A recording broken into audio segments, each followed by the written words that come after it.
Speaker ಭೇಟಿ ಮಾಡಿದ್ದಾರೆ ಶಾಸಕ ಬಸನಗೌಡ ದದ್ದಲ್.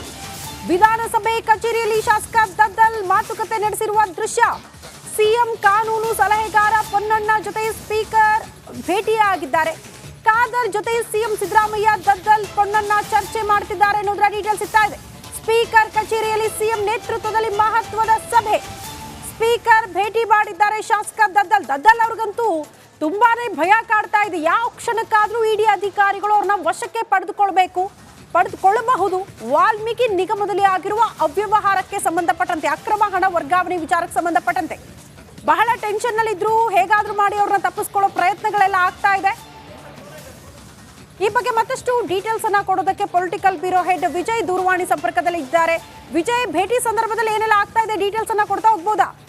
ಶ್ರುತಿ, ವಿಧಾನಸಭೆಯ ಕಲಾಪದಲ್ಲಿ ವಾಲ್ಮೀಕಿ ನಿಗಮದ ಹಗರಣ ಸಂಬಂಧಪಟ್ಟಂತೆ ಜೋರು ಗಲಾಟೆ ಆಗಿರುವಂತದ್ದು, ಗದ್ದಲ ಉಂಟಾಗಿರುವುದು. ಸದನ ಕಲಾಪಕ್ಕೆ ನಿಯಂತ್ರಣಕ್ಕೆ ಬರದೆ ಸದನ ಕಲಾಪ ಮುಂದೂಡಿದ್ರು. ಇದರ ಬೆನ್ನಲ್ಲೇ ಕೂಡ ಇದರ ಪ್ರಮುಖ ಕೇಂದ್ರ ಬಿಂದು ಆದಂತಹ ಬಸನಗೌಡ ದದ್ದಲ್ ಅವರು ಶಾಸಕರು ಮತ್ತು ನಿಗಮದ ಅಧ್ಯಕ್ಷರು ಕೂಡ ಆಗಿರುವಂತದ್ದು, ವಾಲ್ಮೀಕಿ ಅಭಿವೃದ್ಧಿ ನಿಗಮದ ಅಧ್ಯಕ್ಷ ಅವರು ವಿಧಾನ ಚರ್ಚೆ ನಡೆದಂತ ಸಂದರ್ಭದಲ್ಲಿ ಕಲಾಪದ ಪಾಲ್ಗೊಂಡಿಲ್ಲ. ಹೊರಗಡೆ ಲಾಂಜ್ ಅಲ್ಲಿ ಇದು ಮೊಗಸಲ್ಲ. ಅದಾದ ಬಳಿಕ ಸ್ಪೀಕರ್ ಕಚೇರಿಯಲ್ಲಿ ಸ್ಪೀಕರ್ ಯುಟಿ ಖಾದರ್ ಮತ್ತು ಮುಖ್ಯಮಂತ್ರಿ ಸಿದ್ದರಾಮಯ್ಯ ಮತ್ತು ಕಾನೂನು ಸಲಹೆಗಾರ ಪೊನ್ನಣ್ಣ ಅವರ ಜೊತೆ ಇದು ಸ್ಪೀಕರ್ ಕಚೇರಿಯಲ್ಲಿ ಸುಮಾರು 15 ನಿಮಿಷಗಳ ಕಾಲ, 10ರಿಂದ 15 ನಿಮಿಷಗಳ ಕಾಲ ಚರ್ಚೆ ಮಾಡಿದ್ರು, ಸಮಾಲೋಚನೆ ನಡೆಸಿದ್ರು. ಅಂದ್ರೆ ಒಂದ್ ಕಡೆ ಪ್ರತಿಪಕ್ಷಗಳ ಆರೋಪದ ಬೆನ್ನಲ್ಲೇ ಕೂಡ ಮತ್ತೊಂದ್ ಕಡೆ ದದ್ದಲ್ ಅವರು ಹೊರಗಡೆ ಇರುವಂತ ಹಿನ್ನೆಲೆಯಲ್ಲಿ ಎಲ್ಲೊಂದ್ ಕಡೆ ಇಡಿ ಸಂಬಂಧಪಟ್ಟಂತೆ ಒಂದಷ್ಟು ಏನಾದ್ರು ಕೂಡ ಆತಂಕ ಇದೆಯಾ ಅನ್ನುವಂಥದ್ದು ಕೂಡ ಕಂಡುಬರ್ತಾ ಇದೆ. ಯಾಕಂದ್ರೆ ಅವರು ಕಲಾಪದಲ್ಲಿ ಕೂಡ ಪಾಲ್ಗೊಂಡಿಲ್ಲ. ಜೊತೆಗೆ ಮುಂದಿನ ನಡೆಗಳ ಸಂಬಂಧಪಟ್ಟಂತೆ, ಮುಂದಿನ ಹೆಜ್ಜೆಗಳ ಸಂಬಂಧಪಟ್ಟಂತೆ ಸ್ಪೀಕರ್ ಕಚೇರಿಯಲ್ಲಿ ಸುದೀರ್ಘ ಚರ್ಚೆ ನಡೆಸಿರುವುದು ಒಂದಷ್ಟು ಕುತೂಹಲ ಜೊತೆಗೆ ಸಾಕಷ್ಟು ಪ್ರಾಮುಖ್ಯ ಪಡೆದುಕೊಂಡಿರುವಂತದ್ದು. ಶ್ರುತಿ, ಫೈನ್ ವಿಜಯ್, ಧನ್ಯವಾದಗಳು ತಮ್ಮೆಲ್ಲ ಮಾಹಿತಿಗೆ.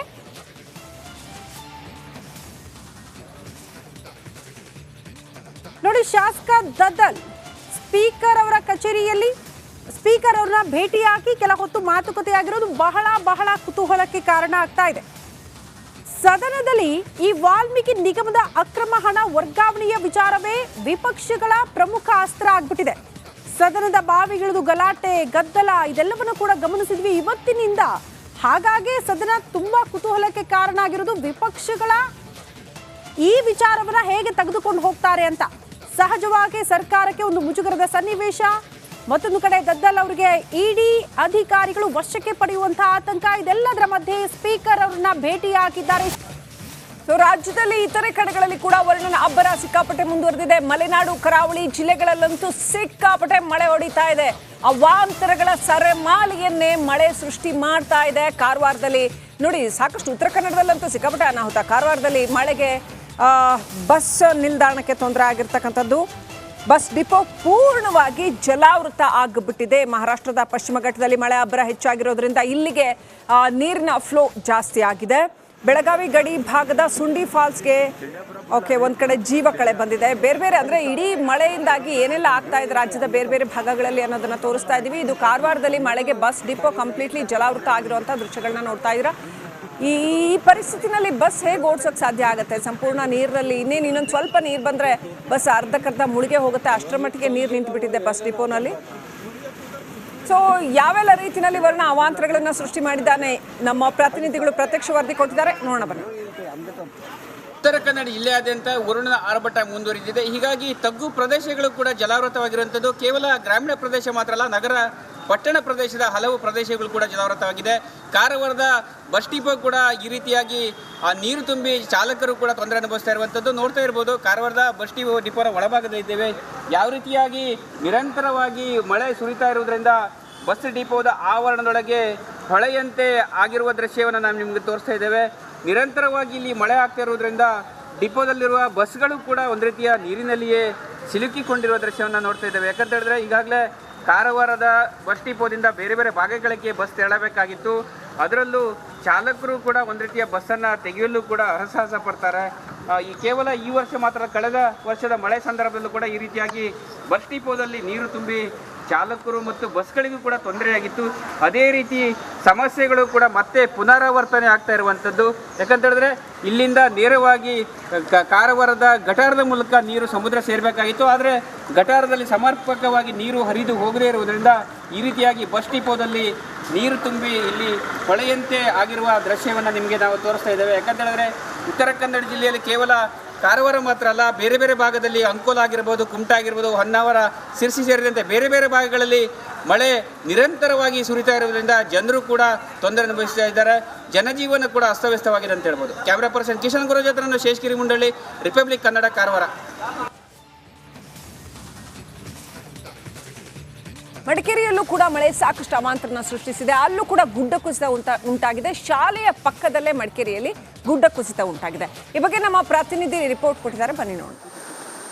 ಕೊಡಗು ಜಿಲ್ಲೆಯಲ್ಲಿ ಕಳೆದ 2 ದಿವಸಗಳಿಂದ ಧಾರಾಕಾರ ಮಳೆ ಆಗ್ತಿದೆ. ಪರಿಣಾಮ ಪಯ್ಯೇಶ್ವರಿ ನದಿ ತುಂಬಿ ಹರಿಯುತ್ತಿರುವಂಥದ್ದು. ಮಡಿಕೇರಿ ತಾಲೂಕಿನ ಸಂಪಾಜೆ ಬಳಿ ಅಂತ ಕೊಯನಾಡೂರು ಗ್ರಾಮ ಇದೆ. ಇಲ್ಲಿ ಈ ಪಯ್ಯೇಶ್ವರಿ ನದಿ ಹರಿಯುತ್ತೆ. ಈ ಪಯ್ಯೇಶ್ವರಿ ನದಿಯ ಒಂದು ಭಾಗದಲ್ಲಿ ಒಂದು ಕುಟುಂಬ ಸಿಲುಕಿಕೊಂಡಿರುವಂಥದ್ದು. ಅಲ್ಲಿ ಇದ್ದಾರೆ ಅವರು, ಲಿಂಗಪ್ಪ ಅಂತ ಹೇಳುವಂಥ ಅವರ ಕುಟುಂಬ. ಅವರು 3 ಜನ ಇದ್ದಾರೆ. ಅವರೀಗ 3 ದಿವಸ ಆಯಿತು, ನೀರು ಜಾಸ್ತಿ ಆಗಿದೆ, ಈ ಕಡೆ ಬರಲಿಕ್ಕೆ ಆಗ್ತಾ ಇಲ್ಲ. ಅಂದರೆ ಬೇರೆ ಮಾರ್ಗ ಇಲ್ಲ ಅವ್ರಿಗೆ ಹೋಗಲಿಕ್ಕೆ, ನದಿ ಮೂಲಕ ಬರಬೇಕಾಗಿತ್ತು.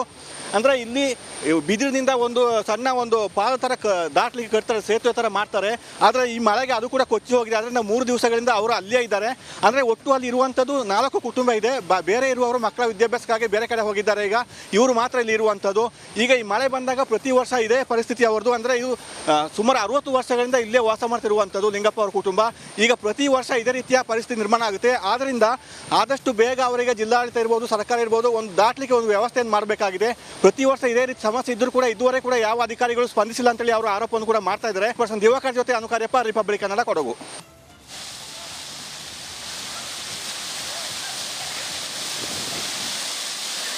ರೈಟ್, ಈಗ ನೀವು ನೋಡ್ತಾ ಇರೋದು ಬೆಳಗಾವಿ ಗಡಿ ಭಾಗದ ಸುಂಡಿ ಫಾಲ್ಸ್ಗೆ ಜೀವ ಕಳೆ ಬಂದಿದೆ. ಅಲ್ಲಿ ಮಳೆ ನೀರು ಹೆಚ್ಚಾಗಿ ಬಂದಿರೋದ್ರಿಂದ ಸುಂಡಿ ಫಾಲ್ಸ್ ಇನ್ನಷ್ಟು ರಭಸದಿಂದ ಧುಮ್ಮಿಕ್ತಾ ಇದೆ.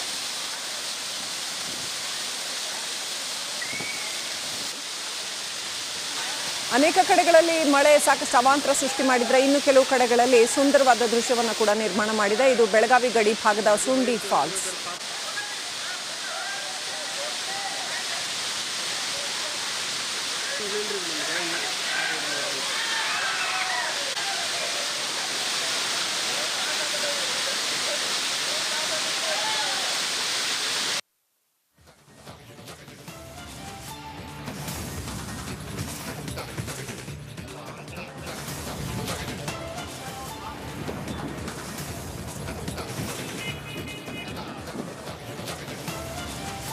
ಪರಪ್ಪನ ಅಗ್ರಹಾರದಲ್ಲಿ ದರ್ಶನ್ ಈಗಾಗಲೇ ಕಂಬಿ ಎಣಿಸ್ತಾ ಇದ್ದಾರೆ. ಮತ್ತೊಂದು ಕಡೆ ಈಗ ಮನ ಪರಿವರ್ತನೆ ಮಾಡಿಕೊಳ್ತಾ ಇದ್ದಾರ ದರ್ಶನ್ ಅನ್ನುವಂತಹ ಪ್ರಶ್ನೆ. ಯಾಕಂದ್ರೆ ಹೆಚ್ಚು ಹೆಚ್ಚು ಪುಸ್ತಕಗಳನ್ನ ಓದುವಂತಹ ಕೆಲಸ, ಧ್ಯಾನಾಸಕ್ತರಾಗುವಂತಹ ಕೆಲಸ ಆರೋಪಿ ನಟ ದರ್ಶನ್ ಅವರಿಂದ ಆಗ್ತಾ ಇದೆ.